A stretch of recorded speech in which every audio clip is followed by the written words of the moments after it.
आप देख रहे हैं उत्तराखंड का नंबर 1 डिजिटल चैनल उत्तराखंड खबर। आईसीआर मोटर ने उत्तराखंड के देहरादून में एक नया अत्याधुनिक डीलरशिप का आज विधिवत उद्घाटन किया है। उत्तरी भारत में आईसीआर ट्रक और बस ग्राहकों की सेवा के लिए नित नए आयाम स्थापित कर रहा है।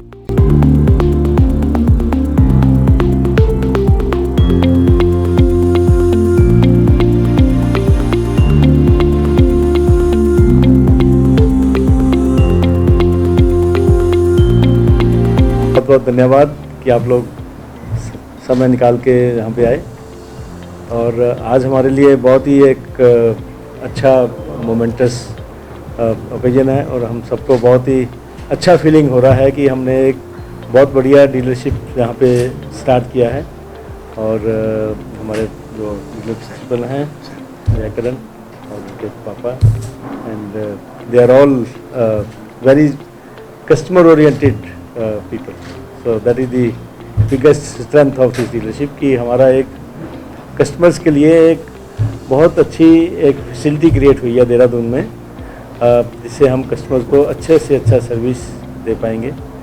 और जैसा कि आप जानते हैं कि जो ट्रक की मार्केट है वो पिछले कुछ सालों से रिसेशन में चल रही, 3 साल से पीछे रिसेशन में चल रही थी, तो परंतु इस साल उस पर रिकवरी होना शुरू हुआ है और अच्छा रिकवरी होने की उम्मीद है।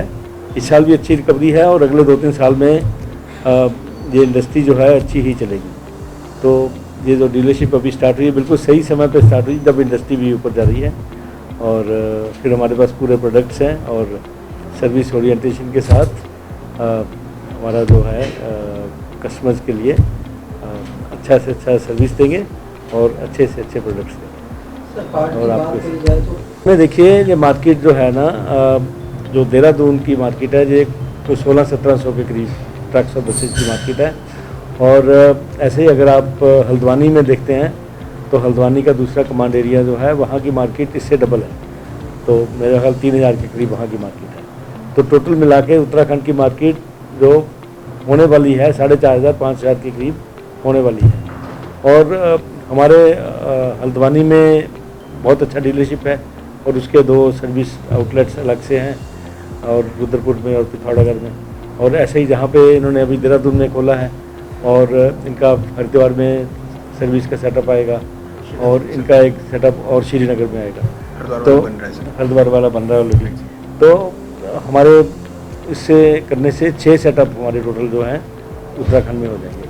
तो उत्तराखंड में हमारा यही है फोकस कि जैसे हमारे मेनली हम 3 सेगमेंट्स में ऑपरेट करते हैं, light and medium duty trucks, heavy duty trucks और बसेस। और light and medium duty trucks में हमारा ऑल इंडिया मार्केट शेयर है 30%, और light and medium duty truck में मेरा कल हल्द्वानी में भी इससे ज़्यादा ही है, कितना 40% के करीब मार्केट शेयर है। अब जहाँ पे ये डीलरशिप खुला है तो जहाँ पे ये कम से कम 40 नहीं तो 50, जहाँ तो 50% तक जाएंगे विद द सर्विस अप्रोच। और हैवी ड्यूटी ट्रक्स में ऑल इंडिया मार्केट शेयर हमारा 8% है। तो हैवी ड्यूटी ट्रक्स में हमारा बहुत स्कोप है, जहाँ पे ये टिपर्स और ये जितने भी कंस्ट्रक्शन के ट्रक हैं जहाँ पे जो कंस्ट्रक्शन में जो रोड्स के ऊपर काम हो रहा है, जहाँ कोई और इंफ्रास्ट्रक्चर के डैम्स वगैरह जो भी उत्तराखंड में जो काम हो रहा है, तो उसमें जो हमारे टिपर बहुत सक्षम है, हमारे tipper world class tipper construction के ट्रक्स हैं, उसमें पूरी एप्लीकेशन के लिए हमारे पास रेंज है पूरी। फिर उसके बाद यहाँ देहरादून में स्कूल्स बहुत हैं, इंस्टीट्यूशन बहुत, एजुकेशनल इंस्टीट्यूशन, यूनिवर्सिटीज़। जैसे एक कस्टमर अभी आए हुए थे, उनके पास ऑलरेडी यूनिवर्सिटी है, 80 बसेज ऑलरेडी है और 4 बसेज उन्होंने और ली। तो इस तरह से, और आपने देखा होगा स्कूल में आगे से आगे सबका यही प्रयास है कि बच्चों को अच्छी बसेज में ट्रांसपोर्ट किया जाए, ना कि आप जो दूसरे पहले होते थे मीन्स इतने सेफ भी नहीं होते थे, वो जैसे 3 व्हीलर में लेके इतने बच्चे को भर लेते थे। तो अभी उन सबको सब मूव कर रहे हैं बसेज में, तो बसेज में बहुत ज़्यादा पोटेंशियल है। तो हमारे पास बसेज के पूरे प्रोडक्ट हैं, तो इसलिए हमारे तीनों सेगमेंट्स में यहाँ पे बहुत पोटेंशियल है और पूरा फोकस रहेगा। जो कस्टमर प्रोडक्ट तो जो है वो अच्छा होना चाहिए, ये एक हाइजीन कंडीशन है, परंतु अगर आपकी सर्विस नहीं है तो प्रोडक्ट अच्छा भी हो तो कोई फ़ायदा नहीं है उसका। तो इसलिए हमारे को ये पता है कि अगर हमारा प्रोडक्ट अच्छा है तो वो सफिशिएंट नहीं है, इसलिए सर्विस अच्छी होनी। तो सर्विस का रोज़ इनको रोज़ यही बोलते हैं कि पहले सर्विस सुधारो, कस्टमर के ऊपर फोकस करो। कस्टमर को हम उसको मेजर करते हैं, जैसे मैं अपने पता नहीं स्पीच मेरी में सुना था जो नहीं, मैं कह रहा था कि हम उसको मेजर करते हैं। कस्टमर को रिस्पॉन्सिवनेस है, ऐसे रिस्पॉन्स कैसा मिल रहा है उसको। अब वो सब्जेक्टिव टर्म लगती है रिस्पॉन्स कैसा मिल रहा है, तो पर उसको हम मेजर करते हैं। उसको हमने ऐसे पैरामीटर ढूंढे उसमें कि उसको कैसे मेजर किया जाए। उसको एक तरीका मेजर करने का ये है कि जैसे गाड़ी में कोई रिपेयर करने है काम, कोई काम करना, तो हमने उसका स्टैंडर्ड टाइम फिक्स कर दिया। ये जो काम के लिए गाड़ी आएगी तो इतने घंटे में काम हो जाना चाहिए। और फिर हम उसको एक्चुअल मेजर करते हैं कि कितने घंटे में हुआ, क्योंकि हमारे सारा वर्कशॉप कनेक्टेड है। ये जितने भी वहाँ वर्कशॉप है ना, ये सारा हमारे अप टाइम कंट्रोल सेंटर से लिंक्ड है।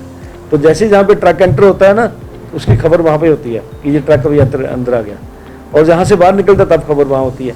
तो हमारा पूरा रहता है समय कि कितने समय के लिए वर्कशॉप में रहा ट्रक, और फिर हम उसको देखते हैं क्यों यहाँ पे रहा इतनी देर।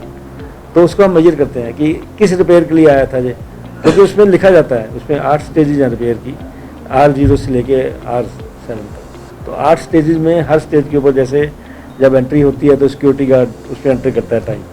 उसके बाद फिर सर्विस एडवाइज़र जो होता है वो उससे बातचीत करता है कि हाँ जी आप किस काम के लिए आएंगे, आपको क्या प्रॉब्लम है। तो वो प्रॉब्लम लिखता है उसमें। जब प्रॉब्लम लिखता है तो अपने आप कंप्यूटर कैलकुलेट कर लेता है कि इस प्रॉब्लम को इतने घंटे में हो जाना चाहिए, ठीक है। उसके बाद फिर वो एलोकेट होती है बे के ऊपर या टेक्नीशियन को, फिर वो उसका नापा जाता है कि कब रिपेयर होकर बाहर गई है, तो कितना टाइम लगा। वो पहले लिखा होता है स्टैंडर्ड कितना लगना चाहिए और लगा कितना, वो उसका कंपेयर करके फिर अगर तो ठीक टाइम लगा है जो हमारा स्टैंडर्ड उसके हिसाब से लगा है, तो इसका मतलब आपका रिस्पॉन्सिबिलिटी 100 है। अगर नहीं लगा है तो 0।